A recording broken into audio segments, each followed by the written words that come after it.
يا أبا عبد الله يا أبا عبد الله.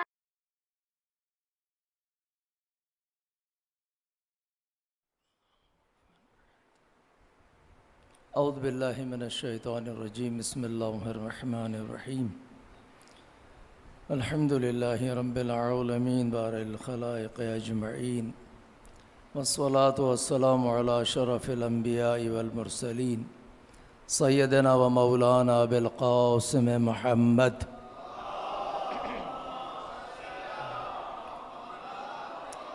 وعلی اہل بیتہ الطیبین الطاہرین، لا سیما بقیۃ اللہ فی الارضین واللعن على اعدائهم اجمعین.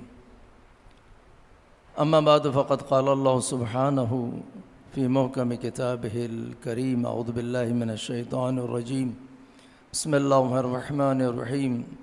ومن المؤمنین رجال صدقوا ما عهدوا اللہ علیہ ومنهم من قضى نحبه ومنهم من ينتظر وما بدلوا تبدیلا. درود پڑھیں محمد وعلی محمد.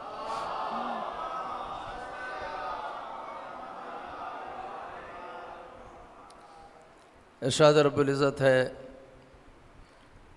اور مومنین میں سے بعض مردان خدا ایسے ہیں کہ جو وعدہ انہوں نے اپنے رب سے کیا تھا اسے سچا کر دکھایا اور دنیا سے چلے گئے، اور کچھ حالت انتظار میں ہے. اور یہ وہ لوگ ہیں کہ جو اپنے عہد کو، اپنی ذمہ داری کو ادا کرتے ہیں اور اس میں ذرہ برابر تبدیلی نہیں کرتے.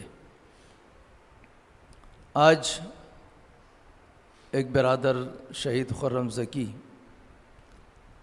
رحمۃ اللہ علیہ کہ جن کی شہادت کے ایام ہیں، ان کے بارے میں یہ مجلس برپا کی گئی ہے. بہت سارے موضوعات قابل گفتگو ہو سکتے ہیں، کچھ گفتگو ہو چکی ہے اور کچھ ہو جائے گی بعد میں. میں جس پہلو سے گفتگو کرنا چاہتا ہوں اس شہید کے بارے میں، وہ یہ ہے کہ ایک کافی عرصہ شہید کے ساتھ مختلف چینلز پر جب وہ پروگرام کیا کرتے تھے، ان کے کافی پروگراموں میں میں نے شرکت کی اور مختلف موضوعات پر سوال جواب، اور ایک بہت ہی اچھا پروگرام جو مجھے تفصیل سے یاد ہے، جب یہ ظاہراً ٹی وی 1 تھا، اس میں اینکر تھے اور شب معراج جو برادران اہل سنت کے ہاں معروف ہے، یہ پروگرام انہوں نے کیا. اور شب معراج کی جو روایات ہیں اس میں اس روایت سے جو برادران اہل سنت کی کتابوں میں آئی ہے پروگرام کا آغاز کیا. وہ پروگرام در حقیقت توحید اور اس کے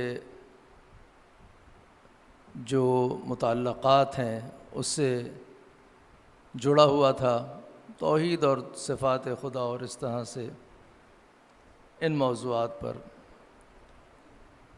کیونکہ وہ ذاتی طور پر جس نقطے کو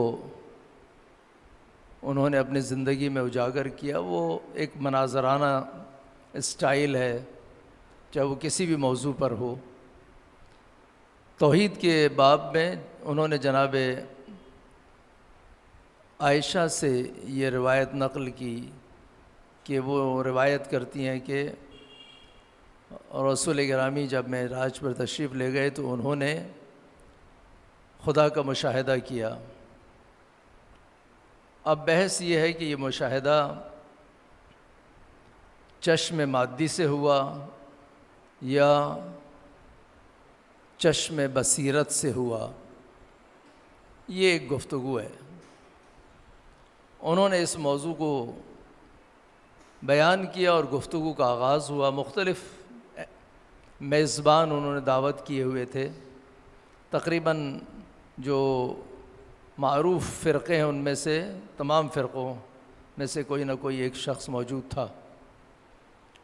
12 بجے یہ پروگرام شروع ہوا اور تقریباً 2:30 بجے کے قریب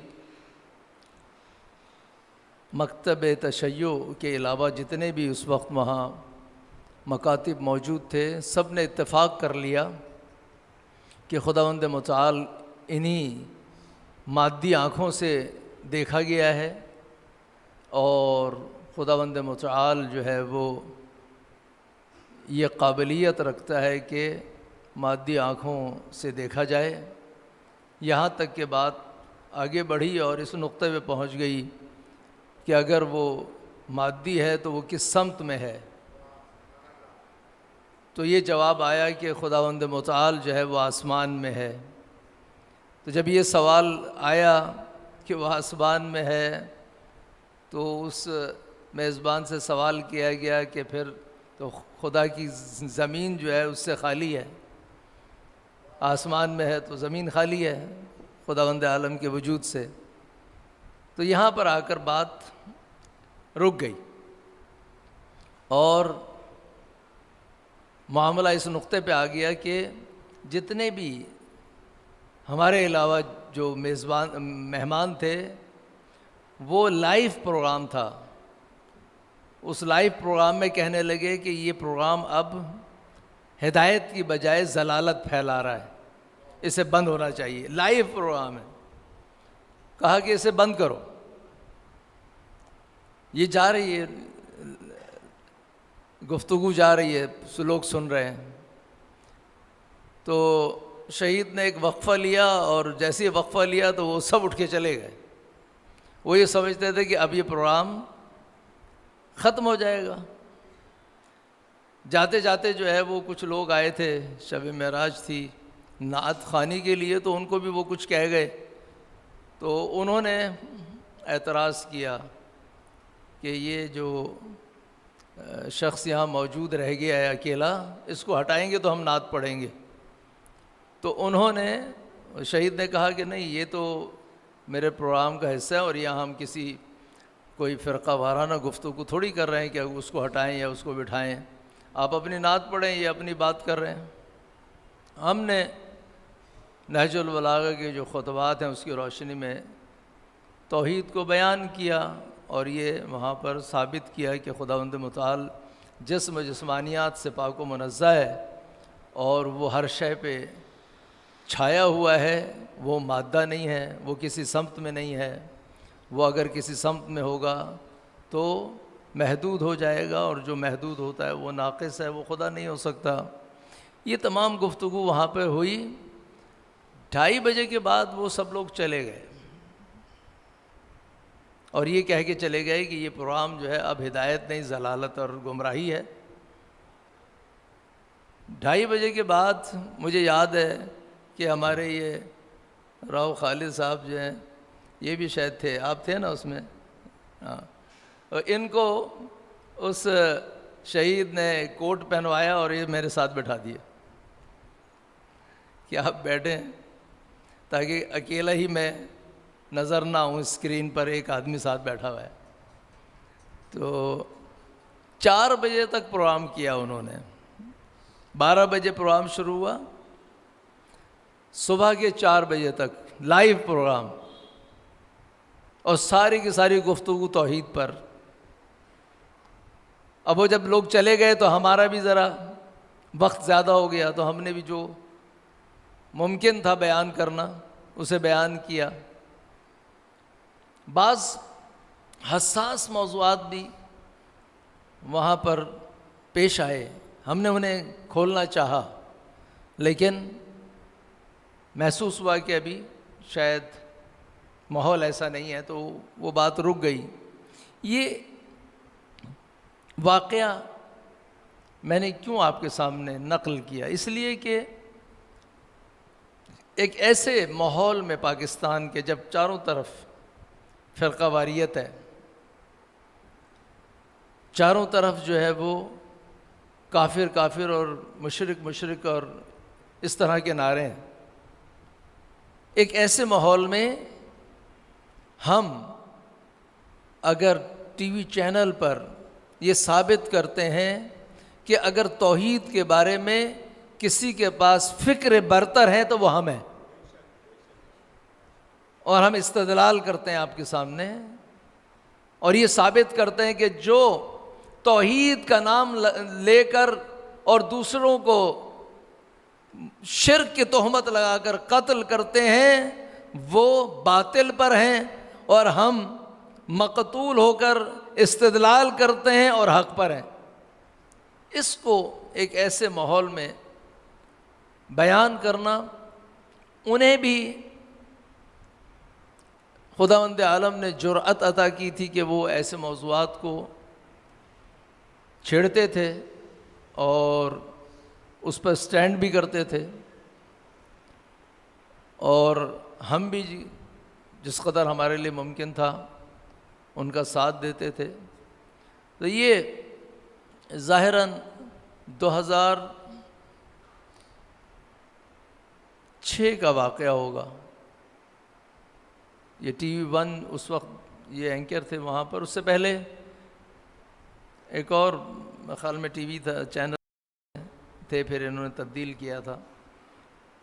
بہرحال جب تک وہ زندہ رہے وہ اس موضوع پر اور اسی طرح کے دینی موضوعات پر گفتگو کرتے رہے۔ بہت ہی وہ اسم بامسمہ تھے۔ ذکی کا معنی یہ ہے کہ انسان جو کہ بہت زیادہ پاک و پاکیزہ اور بہت زیادہ ہوشیار ہے۔ واقعاً ایسے تھے، اور انہوں نے اپنی زندگی میں بہت سارے لوگوں کے ساتھ مناظرے کیے۔ آپ لوگ جانتے ہیں حتیٰ مرحوم ڈاکٹر اسرار کے ساتھ بھی انہوں نے مناظرہ کیا، اور وہ بہت معروف بھی ہے۔ کہنے کا مقصد یہ ہے کہ انہیں اگر قتل کیا گیا، مارا گیا، وہ شہید ہوئے، تو وہ شہادت کا حق رکھتے تھے، وہ حق رکھتے تھے کہ مقام شہادت پہ پہنچے۔ معرفت کے ساتھ شہید ہونا، معرفت کے ساتھ اس میدان میں کھڑے رہنا، جسے یقین ہے کہ چاروں طرف جو ہے وہ قاتل گھوم رہے ہیں، اور وہ میدان میں کھڑا رہے، فرار نہ کرے، اپنی جان نہ بچائے، رہے میدان میں۔ اس کا معنی یہ کہ یہ معرفت کے ساتھ شہادت کی تلاش میں ہے۔ معرفت کے ساتھ شہادت کو تلاش کرنے میں، اور اگر کوئی گھر سے نکلا ہے اپنے کام سے جانے کے لیے، پیچھے سے چھپ کر کسی نے اس کو شہید کر دیا، ان شہیدوں کے درمیان میں بھی درجات ہیں، سب ایک جیسے شہید نہیں ہیں۔ شہداء میں درجات ہیں، ایک اعلیٰ درجے کا شہید ہے، ایک ادنیٰ درجے کا شہید ہے، ایک متوسط درجے کا شہید ہے۔ تو یہ ان شہداء میں سے ہیں کہ جنہیں پہلے سے ہی علم تھا کہ بالآخر ایک دن اس مقام پر پہنچنا ہے، دشمن پیچھے لگا ہوا ہے، لیکن انہوں نے اپنا راستہ نہیں بدلا، بلکہ اپنے وعدے کو پورا کیا، اپنے عہد کو پورا کیا۔ اور یہ مکتب کے ساتھ، اپنی فکر کے ساتھ اپنے عہد کو پورا کرنا، یہ کربلا والوں کی خصوصیت ہے۔ جہاں پہ بھی آپ کو یہ نظر آئے تو سمجھ لیجئے گا کہ اس کے اندر کوئی نہ کوئی رگ کربلا والوں کی ہے،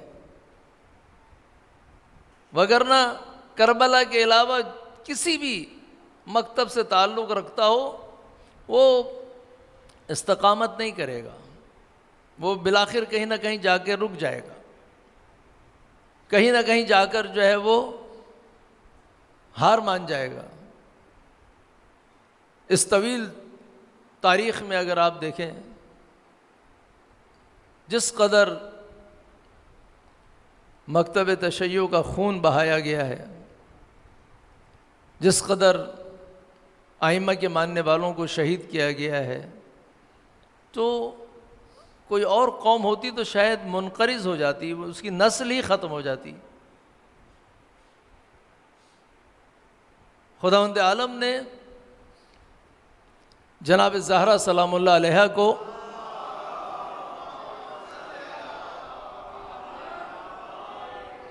اور جو بھی ان سے نسبت پالے انہیں ان کی نسل کو کثیر قرار دیا ہے۔ یہ ایک معجزہ ہے، کرامت ہے کہ اس طویل تاریخ میں اتنے قتل و بربریت کے باوجود ان کے ماننے والے، ان کی نسل جو سادات ہیں یا وہ غیر سادات جو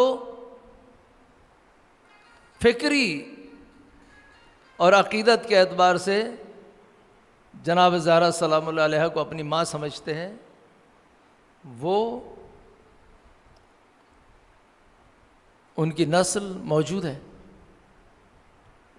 وہ ختم ہونے والی نہیں ہے۔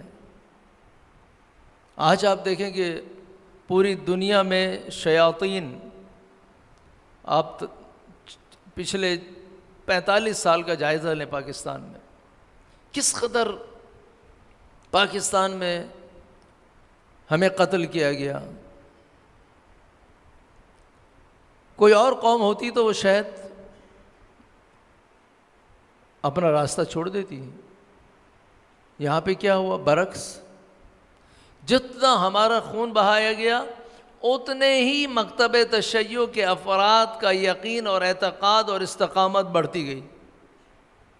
آج آپ دیکھیں، آج جو استقامت مکتب تشیع میں مجموعی طور پر موجود ہے وہ 50 سال پہلے سے بہت فرق رکھتی ہے، کوئی مقابلہ نہیں ان دونوں کے درمیان۔ مکتب تشیع نے جو چیز پاکستان میں، پوری دنیا میں، پاکستان میں نہیں پوری دنیا میں، ایران میں شہید ہیں، لبنان میں شہید ہیں، ابھی آپ دیکھیں یمن میں شہید ہیں، انہوں نے شہادت کے خون کے ذریعے پوری دنیا کے نقشے کو بدل دیا ہے۔ یہ جو آپ آج پوری دنیا میں تبدیلی نظر آ رہی ہے، اس میں انہی شہداء کا خون ہے، اس کی تاثیر ہے۔ لوگ سمجھتے ہیں کہ ہم کسی کے بدن کو درمیان سے ہٹا دیں تو اس کی تاثیر ختم ہو جاتی ہے۔ مثلا خرم زکی کو قتل کر دیا تو اب ان کی فکر اور ان کا جو تبلیغی سسٹم ہے وہ فیل ہو جائے گا۔ نہیں، ایسا نہیں ہے۔ خداوند متعال نے ان کے خون میں برکت رکھی ہے۔ عام انسان کو یہ بات سمجھ میں نہیں آتی، کافر کو اور مشرک کو اور ملحد کو یہ بات سمجھ میں نہیں آتی۔ خدا کا نظام ایسا ہے کہ عالم برزخ میں جب یہ شہید پہنچتا ہے تو جب یہ دنیا میں حاضر زندہ تھا اس وقت سے زیادہ عالم برزخ سے اس دنیا میں تاثیر کرتا ہے۔ یہ اس کے خون میں خداوند عالم نے برکت رکھی ہے۔ یہ عالم معنویت کو ادراک نہیں کر سکتے، اور یہ ایسا ہے۔ بس میں زیادہ گفتگو نہیں کروں گا، اور بس یہ بتانا چاہتا ہوں کہ خرم زکی شہید ان افراد میں سے ہیں۔ آج آپ دیکھیں کہ قاسم سلیمانی شہید ہیں، لوگ سمجھتے تھے کہ ان کی شہادت کے بعد جو ہے وہ، یا ان کو شہید اس لیے کیا گیا کہ اب جو ہے وہ مثلاً استقامت کی کمر ٹوٹ جائے گی، مقاومت کی کمر ٹوٹ جائے گی۔ کیا ہوا؟ برعکس، زیادہ ہو گئی۔ اب مقاومت کو جرأت اتنی بڑھ گئی کہ وہ تمہارے عین الاسد پر حملہ کرتے ہیں، اب وہ تمہارے اڈوں پہ حملہ کرتے ہیں، اب وہ تمہارے جتنے بھی چھپے ہوئے اڈے ہیں، چاہے وہ CIA کے ہوں چاہے موساد کے، ان پر حملہ کرتے ہیں۔ تمہاری جو ہیبت ہے اسے پامال کر دیا ہے اس مقاومت نے۔ تم اسرائیل کو بچانا چاہتے تھے، اب اسرائیل جو ہے وہ محاصرے میں ہے۔ داعش بنا کر اسرائیل کی حفاظت کرنا چاہتے تھے، اب شام کا بچہ جو ہے وہ فوجی ہے، وہ جنگ کرنا جانتا ہے، وہ اسلحہ چلانا جانتا ہے۔ ان کے جولان ہائٹس پر جتنے میزائل آج نصب ہیں اور آج جتنا وہ خائف ہے، اسرائیل پہلے کبھی نہیں تھا. تو یہ ترقی کیسے وجود میں آئی ہے؟ یہ انہی شہداء کے خون کی برکت ہے. ہم اس کا کما حق و ادراک کر سکیں یا نہ کر سکیں، لیکن جو پریکٹیکل ہے وہ یہی ہے. یہ خون شہداء کی برکت ہے. عالم برزخ میں یہ شہداء فارغ نہیں ہیں، یہ وہاں اس عالم ظاہر سے زیادہ مصروف عمل ہیں. یہ زیادہ دنیا کے مسائل میں تاثیر کر رہے ہیں. حتیٰ چھوٹے چھوٹے معاملات کے اندر الہام بخش ہیں، اور دنیا جو ہے وہ اس آخری مارکے کی طرف جا رہی ہے، اور طاقت کا توازن جو آپ کے سامنے ہے دنیا میں بدل گیا ہے، اور آہستہ آہستہ ہم قریب ہو رہے ہیں اس عصر کے کہ جو انہی شہداء کے خون کی برکت سے انشاءاللہ یہ خون جو ہے اس زمین کو ہموار کر رہا ہے کہ جس زمین پر ان کے امام نے آنا ہے. اور انشاءاللہ یہ تمام شہداء اپنے اس امام کے ساتھ رجعت کریں گے اور اس امام کے لشکر میں شامل ہوں گے، اور یہ دنیا جو ہے وہ انہی شہداء کے خون کی برکت سے وہ دن انشاءاللہ دیکھے گی کہ ان کا جو امام ہے، ان شہداء کا امام، امام الشہداء، کہ جن کی دعاؤں سے یہ زندہ تھے اور انہی کی دعاؤں سے مقام شہادت پہ پہنچے، وہ قیادت کرے اور دنیا میں انشاءاللہ عدل و انصاف قائم ہو اور یہ بربریت اپنے انجام کو پہنچے. وآخر دعوانا ان الحمد للہ رب العالمین.